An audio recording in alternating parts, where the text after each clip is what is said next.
핵심이 되며 또 가장 보배로운 주님 정말 우리 예수님만이 가르치신 그런 말씀 중에 말씀이다 이렇게 볼 수 있습니다. 산상 보훈의 말씀 가운데서도 클라이막스에 해당되는 그런 말씀이죠. 이 말씀을 정말 제대로 지킨 그런 그리스도인들은 0.1%도 안 될 겁니다. 1000명에 1명, 10,000명에 1명 될까 말까 한 그런 말씀인데, 오늘 이 말씀을 같이 묵상하면서 정말 저와 여러분이 그런 하나님의 거룩함, 온전하심에 도달하는 그러한 축복이 함께 하시기를 예수님 이름으로 축원합니다. 오늘 말씀은 관계에 대한 계명, 관계에 대하여 구약에서 하신 말씀이 있고 그 말씀에 대한 계명을 하나님 주님께서 재해석하시는 그런 말씀이죠.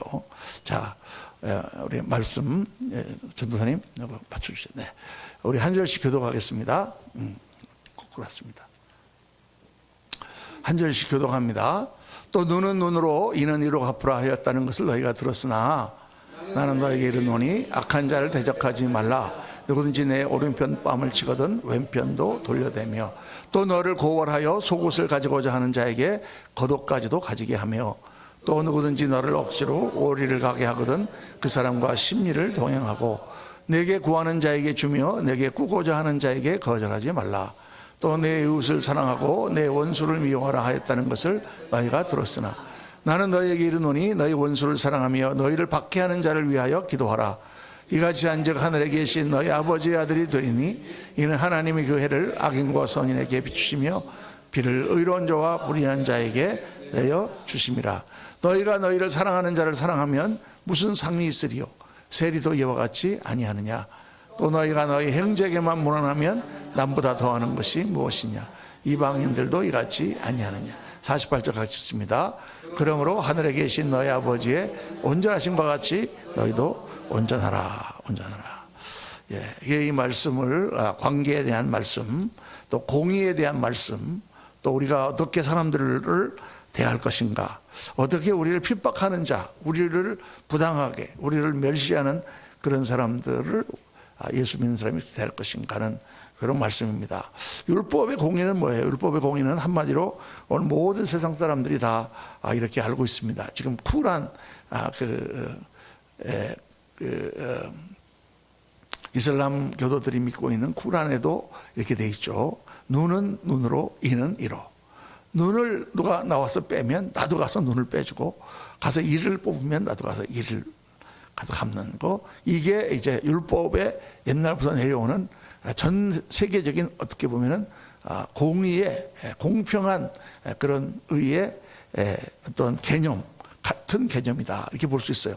사실 세상의 법도 동일한 개념입니다. 사람을 죽인 자는 마땅히 죽여야 되는데 요즘에 이제 인권이 많아지고 또 여러 가지 상황을 우리가 참작해서 사형을 잘 안 하는 것뿐이지 그에 해당하는 벌을 받게 하는 것, 그게 이제 법의 가장 기본적인 원리다 이렇게 볼 수 있습니다. 자기의 죗값을 치르는 것이 정의고, 그렇게 자기의 죗값을 치르는 그러한 사회가 되어야, 그런 법이 서야 세상의 질서를 세우고 지나친 복수로 인한 분쟁을 또 없애는 거예요. 이게 만약 그런 법이 서지 않으면 어떤 사람이 나에게 조금 잘못했는데 내가 가서 더 큰 걸로 이렇게 한 대박 맞으면 가서 서말로 갚아주고, 그럼 그 사람은 또 더 큰 걸로 나를 이렇게 갚고, 이러다 보면은 어마어마한 싸움이 되고 분쟁이 되기가 쉬운 거죠. 그래서 이제 옛날에 몽골 그 다큐멘터리를 보니까 징기스칸이 그 몽골을 통일하기 전에는 각 부족들끼리 그냥 약육강식하는 그런 시대였어요. 무법천지같이 자기네들끼리 룰은 있지만은 어떤 때는 그거를 막 어겨가지고 독살을 하기도 하고 배반하기도 하고. 징기스칸 아버지가 정말 거기 그 큰 부족하고 절대 그렇게 하면 안 되는데 친구로 가서 이렇게 탁 그걸 마시는데 독을 넣어갖고 죽었다 그러더라고요. 그렇게 하면서 이제 이게 시작이 되는데, 그래서 징기스칸이 그 부족들을 전부 다 힘으로 제압하고 나서 나중에 여러 가지 우여곡절을 거친 후에 제압하고 나서 제일 먼저 한 게 법을 세우는 거예요. 법. 몇 가지 법 다 이렇게 세워가지고 이렇게 하면 죽인다, 이렇게 하면 사형이다, 이렇게 하면 죽인다, 뭐 이렇게 해가지고 법을 세워놔야 일단 그 같은 부족들이 일단 질서를 잡고 통일이 되는 것입니다. 그러니까 모든 사회에는 다 법이 있어요. 법이 없으면 질서가 무너진단 말이죠. 그래서 이 공평의 법, 공의, 공평의 법이라고 하는 것은 질서를 세우는 거예요. 그렇지만 그것은 질서는 세우지만 그것이 하나님 나라를 세우지는 못한다. 이게 굉장히 중요한 거예요. 여러분, 율법과 은혜가 어떻게 다르냐? 이걸 우리 깨달아야 돼. 구약은 하나님께서 일단 기초적인 것을 이스라엘 백성들을 통해 가르쳐 주신 거예요. 그거는 하나님의 공의, 모든 것을 공평하게 하는 것을 구약에서는 가르쳐 주셨어요. 죄의 값은 사망이고 죄를 반드시 죄값을 치러야 되고, 하나님이 베푸신 은혜는 제사를 통하여만 겨우 하나님께 용서를 받을 수 있는 그것만 구약에는 주셨어요. 그런데 그것은 일단 사람들에게 하나님의 의를 나타내신 것이고, 신약에 들어가서 예수께서 오셔서 가르치신 것은 그 정도가 아니라 그것 갖고는 하나님 나라를 세우지 못한다. 하나님의 은혜와 사랑이 있어야만 하나님 나라가 선다라는 것을 가르쳐 주는 것이죠. 그래서 법은 질서를 세우기는 하지만 하나님 나라를 세우지는 못해요. 여러분, 우리 가정이 법에 의해서 살고 있다고 한번 생각해 봅시다. 우리 교회가 법에 의해서 모든 것이 다 통치되고 있다고 한번 생각해 봅시다. 딱 11시까지 나와야 되고, 못 나오는 사람은 벌금 딱 해가지고, 오늘 늦게 오신 분 벌금 딱 내고, 그렇게 우리가 지금 법으로, 어떤 경우는 보면 제가 감독을 할 때 많은 교회 분쟁을 제가 다뤘거든요. 20교회도 넘는 교회를 가서 분쟁을 처리를 했는데, 그 보면은 다 법을 내세우는 거예요. 그러니까 교회는 교회가 아니에요. 영적인 사랑과 은혜 이런 건 다 없어지고, 누가 옳으냐 그러냐 이것만 따지고 막 서로 간에 싸우다 보니까 나중에는 뒤에 미국 경찰이 총 들고 딱 서서 문제가 생기면 수업 채우고 가려고, 그렇게까지 교회가 막 싸운단 말이죠. 법을 따지고 CCBB를 따지고 그러는 게 이제, 그건 완전 율법이죠. 그거 가지고는 하나님 나라는커녕 정말 세상 나라도 제대로 못 만든 거예요. 그리고 우리가 이 세상의 법은 아무리 법이 잘 세워져도 공정하게 시행하기가 어렵습니다. 여러분, 지금 우리나라의 법이 공정하게 시행되고 있다고 생각하세요? 아니요. No. 미국의 법은 공정하게 시행되고 있다고 생각하세요? No, 아니요. 어떤 사람에게는 이런 잣대를 들이대갖고 그냥 풀어주고, 어떤 사람에게는 이런 잣대를 대갖고 별거 아닌 건데도 가서 막 몇십 년을 감옥 살게 하고 막 그러잖아요. 이 법이라는 게 도대체 막 늘 그냥 고무줄처럼 왔다 갔다 해가지고 법이 공정하게 시행되기가 어려워요. 그런데 설사 법이 공정하게 시행되었다 하더라도 다 개인적인 기준의 차이가 있는 거예요. 어떤 일을 당했는데 그거를 어떤 사람은 별거 아닌 일로 느낄 수 있고, 어떤 사람은 너무 심하게 느낄 수 있는 거예요.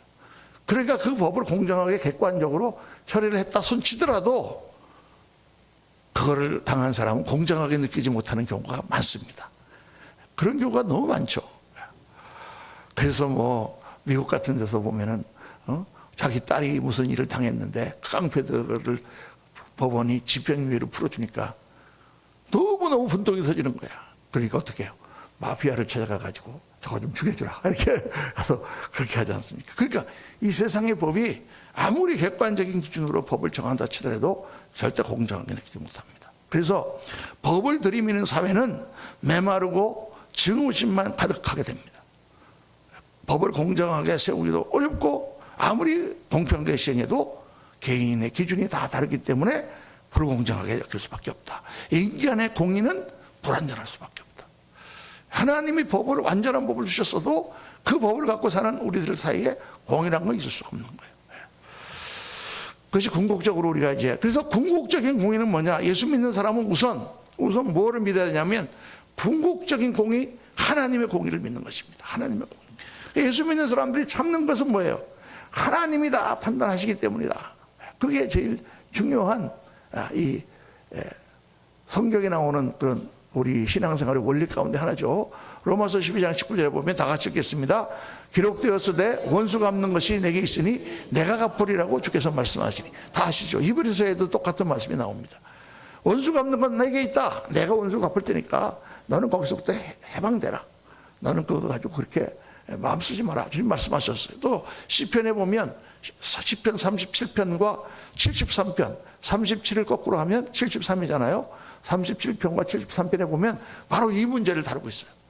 왜 하나님은 이렇게 하나님의 뜻대로 살려고 하는 사람은 고생을 시키시고, 아주 못된 놈들, 하나님 말씀대로 행하지 않는 놈들은 저렇게 그냥 잘 먹고 잘 살게 만드시는가? 그거에 대해서 시편 기자가 너무 막 마음이 막 불편해가지고 막 하나님 앞에 호소하는 내용이 시편 37편과 73편이에요. 73편은 조금 더 심하게 불평을 하죠. 그런데 거기서 말씀을 뭐라고 합니까? 악을 행하는 자들 때문에 불평하여 하지 말며 불의를 행하는 자들을 시기하지 말자다. 그들이 불의를 행해서 잘 되고 잘 먹고 잘 사는 거 보고 막 어떻게 저렇게 될 수 있나 시기하지 말라고 말해요. 왜? 궁극적으로 그들은 풀과 같이 속히 배임을 당할 것이고 푸른 채소같이 쇠잔할 것입니다. 나중에 이제 10편 73편을 보면은 나중에 내가 성소에 들어가 보니 그들이 팍 다 쓸려가지고 전부 다 멸망 가운데로 빠지는 것을 내가 봤습니다. 내가 어리석은 자였습니다. 주님, 하나님의 공의가 살아계신데 저것들이 저렇게 지금 잘 먹고 잘 사는 것 같아도 하나님 앞에 가거나 그 전에 다 하나님 심판 가운데 망할 텐데 그 때문에 내가 이렇게 불평합니까? 이게 이제 성경이 말씀하는 하나님 공의의 차원이에요. 그래서 우리 예수를 믿는 중에 제가 이렇게 목회하면서 이렇게 묵상을 해보니까 하나님에 대해서 우리 여러 가지 믿지 않습니까? 하나님은 전능하신 하나님, 우리의 모든 것을 들어주신 하나님, 또 하나님은 신실하신 하나님, 또 하나님 우리를 사랑하시는 하나님, 다 이런 걸 믿잖아요. 하나님의 약속은 틀림없는 하나님 기다리고 인내하고 다 하는데 신앙 중에서 우리 성도님들 중에서 제일 고차원적인 신앙을 가진 성도님들은 내가 보니까 하나님의 공의를 믿는 분들이에요. 우리가 예수님 잘 믿고 잘 살아도 억울한 일 당하면 못 참잖아요. 저도 못 참거든요. 억울한 일 당하면 그냥 막 열이 막 받는 거예요. 이럴 수가 있냐 말이에요. 이 다 이렇게 됐는데 어떻게 이렇게 할 수 있냐 이렇게 되지 않습니까? 근데 그런 거를 그래 다 교회에서 이런 사람이 잘못했는데 자기가 오해를 받았어. 그래가지고 막 목사님이 막 자기를 야단치는 거예요. 뭐 그런 경우도 가끔 있어요. 어떤 성도님이 와가지고 이렇게 있는데 막 이렇게 끄덕끄덕 주니까 목사님이 그 뒤에 앉아있는 장로님에게 장로님 딱 하고 그러니까 장로님 깜짝 놀라서 하니까 왜 앞에 성도님이 주무시는데 안 깨우시고 계세요? 이렇게 대신 야단을 치니까 그 장로님 뭐라 그러는지 아십니까? 잠은 지가 재워놓고 왜 깨우는 건 나보고 깨우라 그래. 앉으면서 속으로 잠은 지가 재워놓고 왜 깨우는 건 나보고 깨우라. 그러니까 그런 경우에 얼마나 우리 열받습니까? 이거 있을 수 없는 일이다 하고 막 하잖아요. 근데 정말 그런 억울한 일을 당해도 하나님의 공의를 바라보는 성도들은 정말 그 믿음 가운데 다 그런 걸 내려놓고 다 비울 수 알아요. 그거 정말 어려운 건데 그 수준에 도달한 성도님들을 보면 제가 존경이 갑니다. 그래요. 그렇지. 정말 하나님은 공의로운 하나님이지. 눈에 보이지 않는 하나님이지만 모든 것을 지금 이 땅에서 잘 먹고 잘 살고 자식들도 잘 되는 것처럼 보여도 그가 하나님 앞에 벌거벗고 설 때에 그가 어디로 갈 것인가? 그 죄값을 어떻게 할 것인가? 그거 생각하면 정말 두렵고 떨리는 마음이 일어나지 않을 수 없습니다. 여기까지가 사실은 구약에서 하신 말씀이에요. 그런데 주님께서는 여기서 한 걸음 더 나가는 거예요. 여기서 끝나는 게 아니라 이것도 어려운데 억울한 일을 당했는데도 하나님의 공의를 생각하고 하나님이 다 갚아주실 거야 딱 하고 모든 것은 다 하나님의 끝내 선으로 인도하실 거야 하고 참는 것도 어려운데 예수님은 한 걸음 더 나가죠. 그게 은혜의 법입니다. 주님의 은혜의 법. 그게 뭐예요? 오늘 이 은혜의 법을 네 가지를 말씀하고 있어요. 첫째는 오른밤을 치면 왼밤을 돌려내라. 이거 무슨 말이냐? 불공평하거나 모멸적 대우를 받는 상황이에요. 여러분 이게 오른밤을 치면 왼밤을 돌려내라 이 말은 내가 이렇게 길을 걸어가고 있는데 강도가 나타나갖고 내 핸드백을 뺏어가고 팍 웅밤을 쳤는데 뺏기면서 왼밤도 쳐줬어요. 이러란 얘기가 아니에요. 이거는요. 이런 얘기가 아닙니다. 이런 얘기가 아니고 뺨을 친다는 게 뭐예요?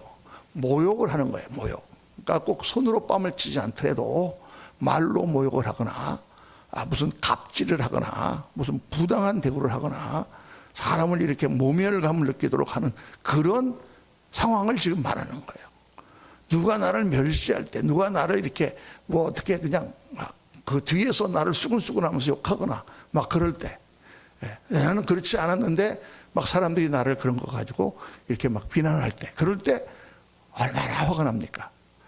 근데 이제 보통 자기가 자신감이 넘치고 세상에 좀 당당하고 이런 사람들은 그런 얘기를 들어도 좀 쉽게 그걸 극복합니다.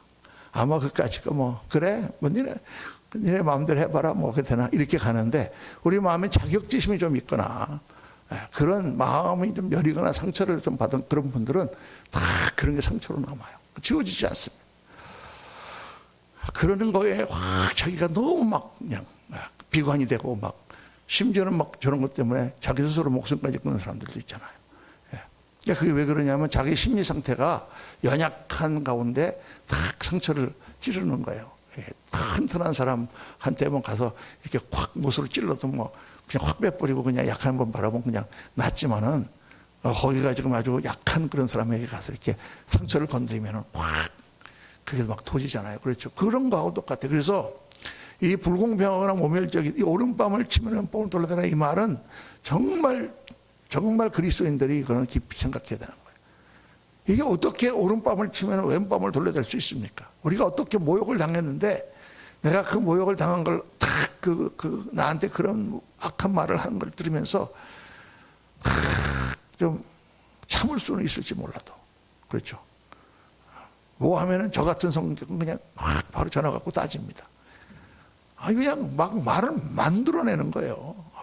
저는 제가 감독으로 있을 때 이렇게 굉장히 좀 스타일이 좀 센 스타일이라서 막 이렇게 막 교단을 위해서 많이 했습니다. 교단이 막 2배나 불어나고 막 굉장히 부흥했어요.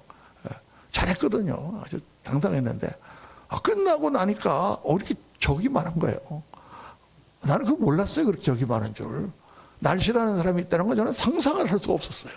왜 나 같은 사람을 어떻게 싫어할 수 있어? 이런 교환이. 그래가지고 그런데 막 말을 지어내는 거야. 이게 뭐 목사님이 자기가 어느 교회로 가려고 그렇게 해서 딴 사람을 보내서 그 사람을 떨어뜨리게 하고, 자기가 그렇게 이런 무슨 소설을 써도 뭐 그런 소설이 없는 거예요. 야, 옛날에 제가 그걸 볼 때 여기 우리나라 대통령을 모함하는 거 보니까 그런 소설들을 쓰더라고. 막 무슨 처녀 대통령이 거기 앉아 있으니까 뭐 갖다가 무슨 뭐 거기 거울을 달아놓고 뭘 했다, 뭐 비아그라를 먹었다, 이런 막 그냥 정말 나 같으면은 확 그냥 정말 할복이라도 한번 하고, 야, 그 대단한 그분 대단한 인내심을 가진 분이에요. 그 어떻게 참고 견디는지. 나 같으면 못 참을 것 같아요. 그거. 무슨 말도 안 되는 그런 황당한 얘기를 막 지어내서 막 하는 거예요. 그러니까 정말 그래서 처음에는 막 그런 소리 들으면 막 바로 전화 걸어갖고, 아니 목사님 이딴 얘기를 했어요. 그래서 막 이렇게 따졌는데, 그래봐야 뭐 남는 게 있어요. 절대 그렇다고 해서 그 소문이 없어지거나 그 사람들이 그런 건 아닙니다. 제일 좋은 방법은 그냥 가만히 있는 거예요. 가만히 있는 거예요. 그냥 가만히 있으면 지들끼리 막 떠들다가 슬그머니 근거가 없으니까 사라집니다, 사실. 그런데 그거 다 사라졌잖아요, 지금. 그죠? 다 사라져요. 근데 주님께서는 그 정도 말씀하신 게 아니고 왼밤을 돌려대라. 그게 무슨 말씀인가? 아니 그런 오해나 그런 모멸적인 말을 들었는데 가서 더 들으라는 얘기인가? 더 들으라는 얘기가 아니고 이거는요, 이건 주님 앞에서 나 자신을 그때 돌아보라는 얘기예요. 왜냐하면 나는 어떤 존재일까?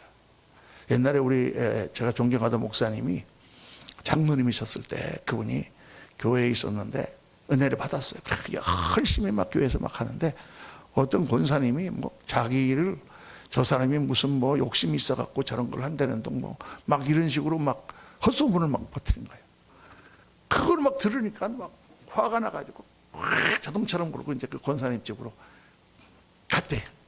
막 가는데 가는 길에 자기 교회가 바로 그 가는 길이 있었대. 그러니까 가다가 이렇게 화나갖고 가면 분명히 싸울 텐데 그냥 기도는 한번 하고 들어가자. 그리고 이제 차를 딱 세워놓고 이제 교회 들어가서 일단 잠깐 기도하고 다시 가 따지려고 교회에 들어가서 기도를 하는데, 기도를 딱 시작하는데 하나님께서 말씀하시더라는 거예요. 야, 너 뭐 그렇게 열내냐? 너 원래 그런 사람 아니야? 그냥 그걸 꽉 찌르는데, 너 원래 그 사람 한 말보다 사실 더 나쁜 사람이잖아. 더 나쁜 놈이잖아, 넌. 네가 마음으로 죄를 짓고 딴 사람을 욕하고 네가 그런 거 하면 생각해봐. 너는 더 나쁜 사람이잖아. 그런 너를 위해서 주님께서 네 죄를 다 용서해 주셨는데 네가 그런 말 들었다고 이렇게 화를 내? 그렇게 말씀하시더라는 거예요. 그래서 거기서 막 울고 거기서 회개하고 그리고 돌아갔대요. 도로집으로 갔대. 그렇지. 그 사람이 지금 그 정도 갖고 나를 그렇게 없는 이야기를 하지만은 정말 내 실상을 알고 나면 내가 그 정도 사람인가. 훨씬 사실은 더 나쁜 놈이잖아. 그렇죠. 우리가 다 모르는 나 자신의 그런 걸 다 갖고 있잖아요. 그러니까 바로 그런 말이에요. 이 오른밤을 맞으면 왼밤을 돌려내라는 거는 가서 더 모멸을 당하고 더 모욕을 당하라는 뜻이 아니라 그런 모욕이라든가 모멸감이라든가 사람들로부터 그렇게 망신을 당하거나 헛소문으로 자기를 이렇게 하는 걸 만났을 때 그때 주님 앞에 내가 엎드려서 자기 자신을 돌아보면 나는 더 큰 죄인이요 더 큰 악을 범한 사람이라는 것을 깨닫게 된다는 것입니다. 다른 사람을 욕할 수가 없는 거예요. 그때 내가 정말 주님 앞에 엎드려서 회개하면 어떻게 될까요? 우리의 영적인 그런 수준이 확 높아지고 우리가 하나님의 성결을 경험하게 되는 것입니다. 정말 내가 정말 죄인이고 우리가 다 죄인이라고 말은 하고 예수님 믿을 때 다 죄인이라고 고백하고 여러분 죄인입니까? 그러면 아멘 하고 대답을 하지만 사실 속으로 다 우리 죄인 아니라고 생각하고 있어요. 어떤 분들은 예수를 내가 믿어도 내가 그래도 저런 사람보다 좀 나으니까 내가 예수를 믿었다고 생각하고 있어요. 사실은. 그 예수를 믿고 났기 때문에 나는 더 다른 사람보다 낫다고 생각하고 있다고 말해요. 그렇게 생각하지 않습니까? 저도 그렇게 생각하는데. 그런데 보면 나은 사람이 아니에요, 우리는요. 우리는 정말 벌레 같은 그런 사람들인데 주님의 은혜로 우리가 용서를 받은 거예요. 그래서 죄가 넘치는 곳에 은혜가 더한다고 하시는 로마서 말씀이 바로 그겁니다. 예수님 앞에 그 가늠했던 여인이 와서 그 창기였던 여인이 와서 눈물로 그렇게 발을 씻을 때 옆에 있는 그 바리새인이 비판하잖아요. 그때 시몬아 너는 내가 들어올 때 물 씻는 그릇 물도 안 주었는데 이 여인은 자기 눈물로 발을 닦지 않느냐. 죄가 넘치는 곳에 은혜가 더 넘친다고 주님 말씀하시는 거죠. 그러니까 자기가 정말 우리가 다 죄인인데 죄인이 아닌 것으로 우리가 착각하고 살고 있다는 것입니다. 그래서 이 오른밤을 맞으면 왼밤을 돌려다라는 것은 주님 앞에서 내가 죄인인 것을 더 깨닫는 것이요. 또 하나는 내가 십자가 대속의 은혜를 입은 자다. 그러니까 뭐 어떻다는 얘기예요? 나는 주님과 함께 십자가에서 못 박혀 죽었어. 나는 그리스도와 함께 십자가에 못 박혔나니. 갈라디아서 2장 10절 말씀처럼 나의 죄를 지고 예수님께서 십자가를 다 지고 나의 죄 때문에 예수님이 벌거벗겨서 십자가에서 그 모진 고난을 다 당하셨어요. 그 은혜를 내가 입었어. 그리고 나의 옛사람은 그 예수님과 함께 십자가에서 못 박혀 죽었단 말이에요. 그거를 다시 깨닫는 거예요. 오른밤을 맞을 때. 그래 내가 죽었지. 죽은 사람이 무슨 말을 하나. 그래서 예수님이 하신 말씀이 뭐예요? 누구든지 나를 따라오려거든 자기를 부인하고 자기 십자가를 지고 나를 따를 것이니라. 자기 십자가를 지는 거예요. 그게 나를 부인하는 거예요. 나는 없다. 나는 죽었다. 나는 아무도 아니다. 나는 그런 소리를 들어도 싸다. 이렇게 생각하는 거예요. 야, 이게 쉽지 않습니다. 정말 어려운 일이지만은 정말 이건 우리가 가슴에 새겨줘야 돼요. 우리가 앞으로도 인생을 살아가면서 신앙생활을 하면서 지금까지도 많이 그런 일이 있었지만 그런 일들을 많이 당하고 또 일어날 것입니다. 그때마다 그 당시에는 화가 나더라도 주님 앞에 나와서 기도해 보면 주님께서는 말씀하십니다. 아까 말씀한 것처럼 너가 죄인이 아니라고 또 너가 죽었잖아. 넌 십자가에서 죽었잖아. 어떻게 죽은 사람이 그렇게 말이 그렇게 자존심이 세냐. 이렇게 말씀하잖아요.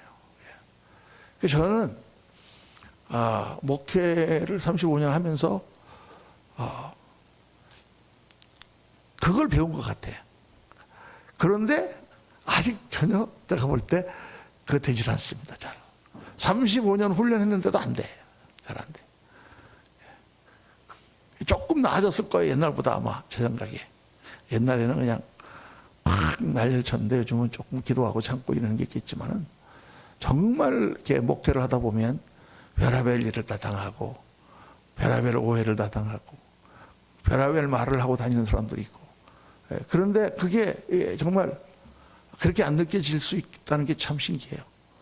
제가 목사 되기 전에 이제 집사로 우리 감리교회에서 교회를 섬길 때 우리 교회의 재직회가 유명했다 그랬죠. 한 번 했다 그러면 최소 4시간, 조금 길면 5시간에서 6시간. 주일날 친교 끝나고 바로 1시 반에 시작한 재직회가 저녁 예배가 6시 반인데 그때까지 재직회를 할 때도 있어요. 주로 아무것도 아닌 거 가지고. 근데 어느 날 우리 목사님, 이제 월요일 날 제가 가서 목사님을 사무실에서 도와드리고, 목사님 쉬시는 날인데 제가 가서 사무 같은 거 보고 이제 이런 거 정리하고 그런 거를 이제 자원해 갖고 가서 도와드리고 있는데, 그날따라 목사님 나오셨더라고요, 점심 때. 근데 그 전날 재직회가 아주 그냥 휘황찬란했거든요. 그냥 내가 가서 그냥 저거 끌어내 갖고 가서 한바탕 주 패고 싶을 정도로 얄미운 집사들이 있었어요. 그래갖고 저 인간들 하면서 내가 그러고 이제 했는데 목사님이 오셨더라고요. 그래서 목사님 어제 정말 고생하셨어요. 그러면서 제가 그랬거든요. 목사님 정말 그 집사 정말 못됐죠. 제가 어떻게 목사님한테 그딴 말을 할 수 있어요, 정말. 내가 그랬더니 우리 목사님이 딱 날 보면서 문 집사, 근데 나는 그래도 하나도 안 미워, 그러는 거예요. 그 순간 제 마음에 우리 목사님 좀 위선적이시로구나. 어떻게 그게 안 미울 수가 있어. 옆에서 보는 나도 가서 그냥 줍히고 싶은데, 그런데 자기는 하나도 안 밉다 그러는 거예요. 그래서 목사가 되려면 저렇게 정도 위선적이 돼야 되나? 난 솔직히 그렇게 생각했습니다. 그 말씀하시는 건 이해하는데 속으로 좀 위선적이시구나, 그런 생각을 했어요, 여러분. 근데 제가 목사를 해보니까 그래요. 이게 목사에게 주신 마음이야. 목사는 다 자식 같기 때문에 나이가 많아도 자식 같아요. 제가 오죽하면 제가 35살인가에 교회를 개척해갖고 36살 됐을 때 전도사인데, 아직 한국에서 이민 온 노처녀가 있었어요. 노처녀 간호원. 그런데 결혼을 못하고 왔는데 새벽 기도를 나오는 거예요, 매일. 그래서 같이 하다가 어느 날은 기도하는데 내가 저 자매 중매를 사야 되겠다, 딱 그런 생각이 들어가지고. 나보다 3살밖에 안 어려. 닭띠야, 내 동생하고 똑같은 나이야. 그런데 제가 우리 집사람이랑 같이 불러냈어요, 버거킹으로 아침 식사하라고. 그래서 왜 부르셨나 하고 이제 나와서, 자매님, 제가 지금 전도사고 나이도 몇 살 차이 안 나고 그렇지만 처음 목회를 해보는 거죠. 그런데 제가 딱 그랬어요. 그런데 교회에 오면 담임 교역자는 아버지랑 똑같은 거예요. 네, 그러더라고요. 그래서 그 말은 무슨 말이냐? 내가 지금 좋은 사람 하나 소개시켜 주려고 그러는데 와서 괜찮으면 그 사람만 결혼해. 알았지? 지금 내가 생각해보면 코미디야. 그 어린 전도사가 말이야, 나이 35밖에 안 먹었는데 그 3살 아래인 그 자매를 딱 앉혀놓고 말이지, 나를 아버지로 생각하고 내가 소개시켜준 다음에 가라. 이거 얼마나 웃깁니까? 정말 코미디. 그런데 그렇게 하나님께서 그런 마음을 주세요. 그러니까 정말 목회라는 게 은총이죠, 은총. 어디 저한테 그런 마음이 있어요? 그런데 하나님께서 그런 직분을 주시고 그런 마음을 주시니까 목회를 하는 거예요. 참 감사하지. 바로 오른밤을 채우면 맨밤을 돌려대라는 것은 그런 뜻이다. 두 번째로 주님 뭘 말씀하시냐면, 속옷을 가지고 자면 겉옷까지 주라, 오리를 가고 자면 십리까지 주라. 이것도 부당한 경우에서 긍휼히 여기라는 거예요. 긍휼히 여긴 거예요. 속옷을 가지려고 그 사람이 뺏으려고 막 그래. 그러면 이 속옷을 내가 뺏기는 나 중심의 생각을 하지 말고, 그 사람이 이 속옷이 얼마나 옷이 필요한가 생각하고 겉옷까지 주라는 거예요. 오리를 같이 가달라고 하면 이 사람이 정말 피곤한데 내가 십리까지 가져야 된다, 그런 뜻이에요. 이거 어디서 어렵죠, 이것도. 속옷을 가지고자 할 때 속옷을 그냥 주는 것도 어려운데 겉옷까지 벗어서 준다? 이게 있을 수가 없는 거예요. 그런데 주님께서 말씀하셨어요. 이 부당한 상황에서 긍휼히 여김과 관대함을 가져라. 정말 이거는 말이 안 되는 상황이고 그 사람이 나한테 그렇게 요구할 수가 없는 상황인데 그때 이럴 수가 있나, 이런 일을 할 수가 있나라고 생각하지 말고 그렇게 나한테 요청을 하는 그 사람의 처지, 얼마나 그 사람이 어려우면 그러겠는가를 생각해 보라는 거죠. 얼마나 힘들면 그러겠는가. 그걸 생각을 하면 우리가 관대함이 생기는 거예요. 얼마나 어려우면 저 사람이 저렇게까지 해서라도 나한테 이거를 달라고 그럴까, 이걸 뺏으려고 그럴까. 그래서 여러분, 이 예가 가장 좋은 예가 사마리아인, 선한 사마리아인의 비유예요. 여러분, 이 사마리아인의 비유는 굉장히 놀라운 비유입니다. 왜냐하면 어떤 유대인이 길을 가다 강도를 만났잖아요. 그래갖고 다 뺏기고 온몸이 상처가 돼서 죽어가고 있었어요. 그런데 거기에 레위인, 종교적인 사람, 제사장, 목사가 지나가면서 한번 그냥 지나갔어요. 그런데 어떤 사마리아 사람이 지나가다가 그 사람을 보고 그 사람에게 기름을 발라서 그 사람을 치료해주고 나귀에 띄어서 여건해 해줬다. 그 얘기 아니에요? 근데 이 사마리아 사람이라는 건 뭐냐면 유대인들이 개같이 여기는 사람들이에요. 이 사람들도 원래 같은 동족인데 북이스라엘 사람들이에요. 그런데 이 사람들은 150년 전에 먼저 아수르의 정복을 당했어. 같은 동족이었는데, 예를 들어서 우리 북한 사람인데 북한 사람이 여진족에 의해서 먼저 정복을 당한 거야.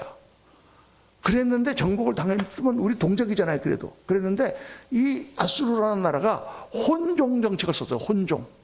그래갖고 막 자기들하고 막 결혼을 막 시켜가지고 이 민족성을 말살시켜 버렸단 말이에요. 그러니까 우리 같으면은 혼혈아예요. 혼혈아. 그러니까 이스라엘 사람들이 그 사람들을 개보다 더 못한 걸로 여겼다니까. 이방인보다 더 미워했어요. 또 우리나라도 막 그런 거 있잖아요. 그죠? 그러니까 이게 그 사람들하고는 원수도 그런 원수가 없어요. 그 사람들은 얼마나 상처가 많겠어요. 같은 동족인데, 같은 하나님의 백성인데, 우리가 정복을 먼저 당해갖고, 우리가 그 사람들에게 혼종이 됐다고 해서, 그걸 자기들을 그렇게 여기고, 그 땅을 밟지도 않았다니까요. 예수님 시대 때 갈릴리로 가려면 그 사마리아를 통과해야 되는데, 사마리아로 그냥 가면 금방 가는데, 거기 땅을 안 밟으려고 일부러 요단강을 건너가지고, 베레아 쪽으로 뺑 돌아가지고, 다시 갈릴리 호수를 건너갔고, 갈릴리로 갔어요. 그러니까 우리 같으면 지금 저 황해도 평안남도가 지금 그 사마리아다 치면은 그냥 곧장 가면은 시리즈로 바로 갈 수 있는데 그렇게 안 가고 쭉 한경도로 돌아가지고 개마고원을 건너갔고 그리 가는 거나 마찬가지야. 그렇게 그러니까 예수님이 사마리아로 간다는 얘기는 대단한 얘기인 것입니다. 그런데 그 사마리아 사람이 유대인을 보고 그를 불쌍히 여겨 그를 치료해주고 이 기름을 바르고 돈을 요한에게 주고 야 내가 돌아올 때 돈이 부족하거든 돈을 줄 테니까 해라 이렇게 했다는 거예요. 여러분. 그래서 선한 사마리아인의 비유가 그냥 지나가던 사람 그렇게 구출해줬다 이런 게 아닙니다. 이게 뭐냐, 정말 자기한테 못되게 하고 자기한테 잘못한 사람한테 그를 불쌍히 여기고 그에게 더 큰 은혜를 베풀어 줬다는 뜻이 거기에는 들어있는 거예요. 저는 이 말씀을 묵상할 때 몇 분은 들으셨겠지만 또 들으세요. 은혜가 되니까. 오치만 이라는 목사님이 계셨어요. 중국에. 아주 훌륭한 목사님이에요. 성경이 없어서 그분 제자들 중에 이단된 사람이 있지만은 그분 쓴 책을 보면 정말 놀라운 영적인 그런 그 통찰력을 가지고 쓴 그런 책들이 많습니다. 제가 은혜를 얼마나 많이 받았는지 몰라. 근데 이분이 1925년 정도 됐을 때 목회를 하면서 쭉 중국을 순방하는데 자기 교구에 있는 어떤 성도가 하나 있었는데 그 성도를 신방을 갔어요. 시골이니까 이제 논농사를 짓는 거야. 가서 이제 신방을 갔는데 그 성도가 얘기를 하는 거예요. 목사님 제가 요즘 못 살겠습니다. 왜 못 살겠냐 그랬더니 아니 이 논에다가 물을 대야 되는데 자기가 거기 그 수로에서 이제 발로 이렇게 밟아갖고 물레방아처럼 해서 물을 갖다 윗논에 다 퍼놓으면은 밤중에 이 아랫집 논에 와갖고 싹 구멍을 내갖고 물을 다 빼간다. 가보면은 아침에 가보면은 자기 논은 다 말라있고 아래쪽에 눈이 큰 거네. 매일 그러는 거야, 매일 밤. 그 참고 목사님, 제가 참고 참았는데 이제 더 이상 못 참겠습니다. 어떻게 해야 되겠습니까, 이거를? 이렇게 이제 얘기를 하는 거예요. 오치만님 목사님 가만 듣고 있다. 그래요, 참 그렇겠네요. 그런데 말이죠, 기도를 해주면서 이렇게 말을 하고 왔어요. 그런데 크리스찬은, 예수 믿는 사람은 참는 거 이상을 하는 사람들입니다. 참는 거 이상. 그래서 그 목사님 가고 난 다음에 이 농부가 생각을 했어요. 참는 거 이상이 뭘까 하고 생각하다가 하나님이 그걸 말씀하시는구나. 그래서 그 다음 날은 밤에 나가가지고 아랫집 논에다가 먼저 물을 다 퍼놓은 거예요. 가득. 그리고 2배로 일을 해서 자기 윗논에도 다 퍼놓은 거예요. 그러니까 아랫집 논 주인이 새벽에 와갖고 물 빼려고 와보니까 자기 논눈에 다 물이 다 차 있거든. 이상해. 비가 왔나? 희한하네. 그럼 물 뺄 필요가 없잖아요. 그래서 이제 달았어. 근데 그 다음 날도 또 가보니까 또 아랫집 논에, 자기 논에 물이 다 차 있는 거야. 너무 신기하잖아요. 자기가 물을 뺐어야만 차는데.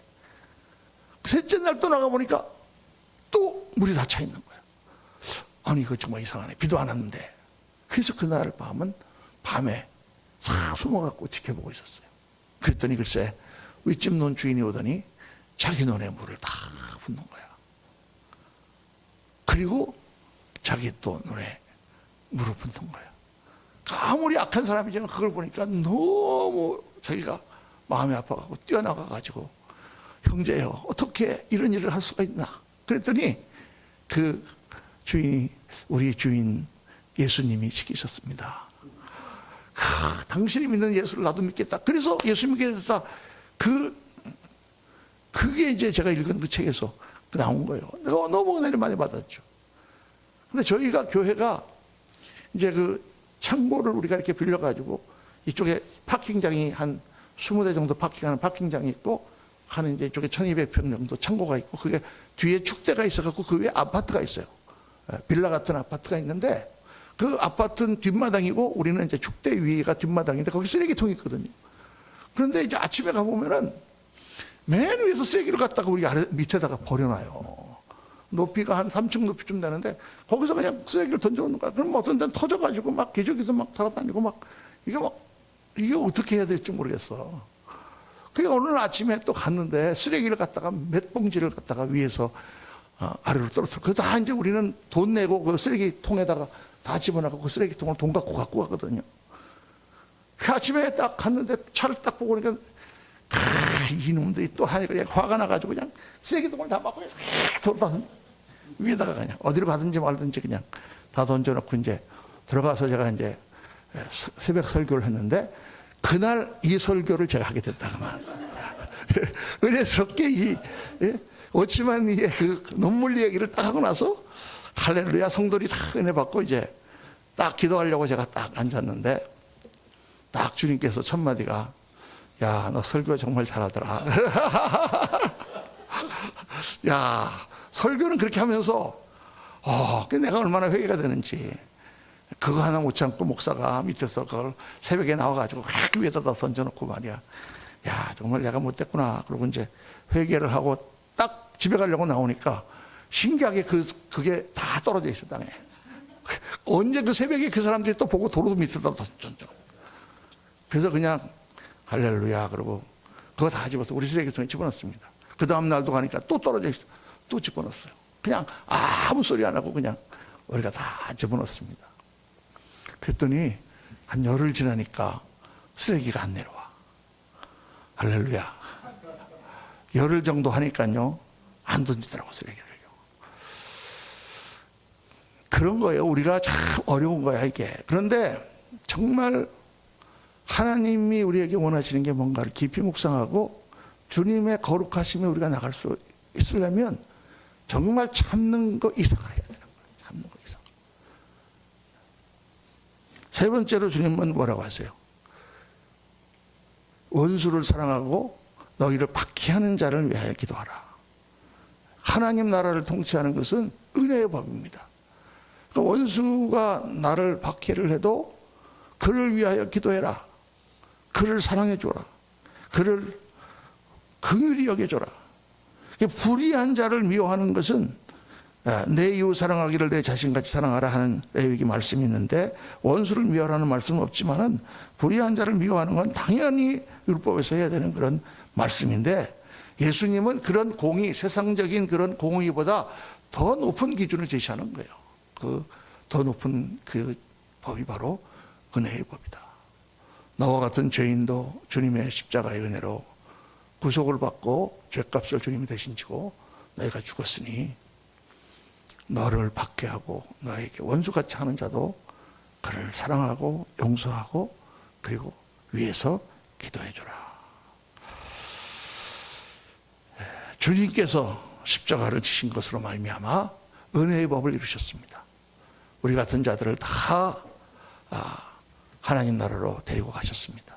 그래서 이 은혜의 법이야말로 하나님 나라를 가능하게 하는 유일한 길이에요. 이 길밖에 없어요, 여러분. 우리가 어떤 때는 정말 답답하지 않습니까? 저걸 죽여 살려.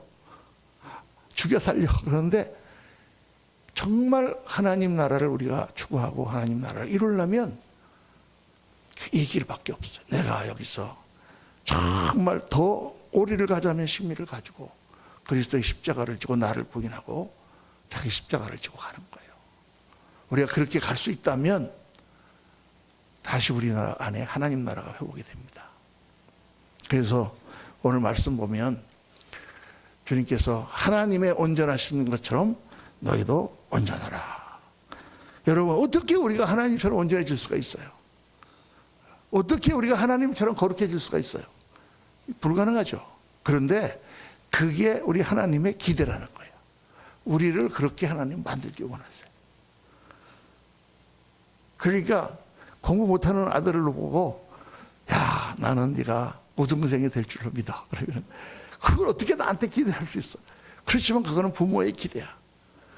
하나님 앞에 우리가 이건 안 됩니다 이렇게 하면 안 되는데, 여러분, 하나님이 주님이 이렇게 말씀하셨으니까, 하나님의 온전하신 것 같이 온전하라고 말씀하셨으니까 내가 이렇게 한 건, 두 건이라도 온전하게 한번 되어보자 라는 열망이 우리에게 있으면 성령께서 도와주신다고 말이에요. 열망이 있으면 되는 거예요. 여러분, 우리 아이들이 공부를 아무리 못해도 걔들이 열심히 하겠다는 의지만 있으면 부모님들이 다 도와줘서 걔가 우등생이 될 수 있습니다.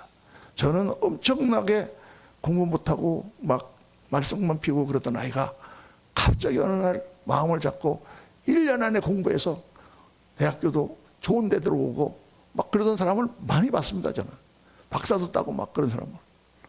제가 가장 친했던 선배 그분이 그랬다는 거예요. 고등학교 2학년 때까지 그렇게 놀았는데 어느 날 그냥 자기 형이 자기를 불러갖고는 그냥 아주 그냥 한쯤 죽을 정도로 뚫게 팼대. 그리고 내가 왜 이렇게 너를 이렇게 패는 줄 아니? 너 임마 지금 떨어지면 너는 인생의 쓰레기가 돼. 그리고 혈서를 쓰게 했대. 혈서. 그 형이 나한테 해준 얘기야. 선배가 혈서 딱 쓰고 고등학교 2학년 2학기 때 그때부터 머리 팍 싸매고 공부해서 서울대학교 들어왔어. 할렐루야. 조선공학과. 그때 조선공학과에서 배우는 거 거북선밖에 안 배웠는데 우리나라가 세계 재선에 1등 국가가 됐잖아요. 그게 우리의 신앙 목표다. 하나님은 그렇게 기대하신다. 그러니까 우리가 정말 열망하는 자를 성령님께서 도우세요. 오늘 말씀 결론은 뭡니까? 참된 제자는 어떤 제자냐? 하나님의 거룩하심을 열망하고 성령을 의지하고 믿음으로 하나님 나라를 바라보는 사람들입니다. 오늘 말씀을 듣고 바로 실천 참 안 됩니다. 그러나 오늘 우리 주위에 있는 문제들 하나하나를 놓고 여러분 불쌍히 여기는 마음부터 우리가 가져야 돼요. 그리고 내가 부당하게 여기고 사람들이 나를 억울한 일이 좀 있다고 하더라도 우리가 그거 갖고 상처받지 말고 내가 그리스도께 십자가에서 죽었는데 나 같은 죄인을 예수님께서 용서해 주셨는데 정말 우리가 그렇게 천국을 체험하는 것만도 얼마나 감사한 일인가. 하나님의 공의를 우리가 바라보며 정말 주님께서 하신 말씀 그냥 참는 것 정도가 아니라 더 그거보다 할 수 있는 그런 그리스도인이 될 수 있게 도와주옵소서. 우리 시간 같이 한번 통성으로 우리 하나님 앞에 기도하겠습니다. 우리 시간 주여 한번 부르짖고 우리 통성으로 기도합니다. 주여 할렐루야. 아버지 하나님 감사합니다.